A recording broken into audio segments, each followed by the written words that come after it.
અગડ તાલુકામાં સ્થાનિક સ્વરાજ્યની ચૂંટણીનો જંગ જામ્યો. ફોર્મ ભરવાના અંતિમ દિવસોમાં રાજકીય ગરમાવો. જિલ્લા પંચાયતની 1 અને તાલુકા પંચાયતની સીટો માટે કુલ 21 ઉમેદવારોએ પત્રો ભર્યા. ભાજપ, કોંગ્રેસ અને આપ વચ્ચે ત્રિપાંખીયો જંગ. બનાસકાંઠા જિલ્લાના અગડ તાલુકામાં સ્થાનિક સ્વરાજ્યની ચૂંટણીને લઈને રાજકીય માહોલ ચરમસીમાએ પહોંચ્યો છે. ત્યારે ચૂંટણી જાહેરનામું પ્રસિદ્ધ થયા બાદ વિવિધ પક્ષો દ્વારા પોતાના મૂર્તિયાઓ મેદાનમાં ઉતારવાની કવાયત તેજ કરવામાં આવી છે અને તારીખ 10/4/2026ના રોજ અગડ તાલુકા પંચાયત અને મામલતદાર કચેરી ખાતે ઉમેદવારોએ પોતાના સમર્થકો સાથે વાસ્તે ગાસ્તે આવી ઉમેદવારી પત્રો નોંધાવ્યા હતા, જેને કારણે કચેરી પરિસરમાં ભારે ભીડ અને રાજકીય ઉત્સાહ જોવા મળ્યો હતો.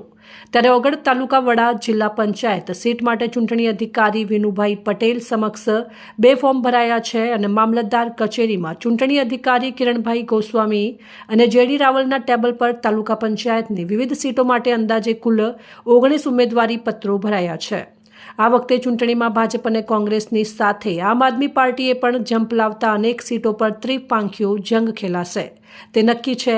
ત્યારે મતદારોમાં આ વખતે ખાસ કરીને ખેતી, પશુપાલન, ગ્રામ્ય રસ્તાઓ, આરોગ્ય સુવિધા અને શિક્ષણ જેવા પાયાના મુદ્દાઓ ચર્ચાના કેન્દ્રમાં છે.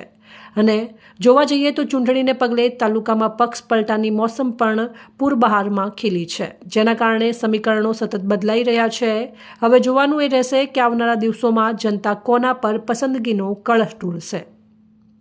અહેવાલ પૂનાભાઈ પ્રજાપતિ, ઓગડ, બનાસકાંઠા.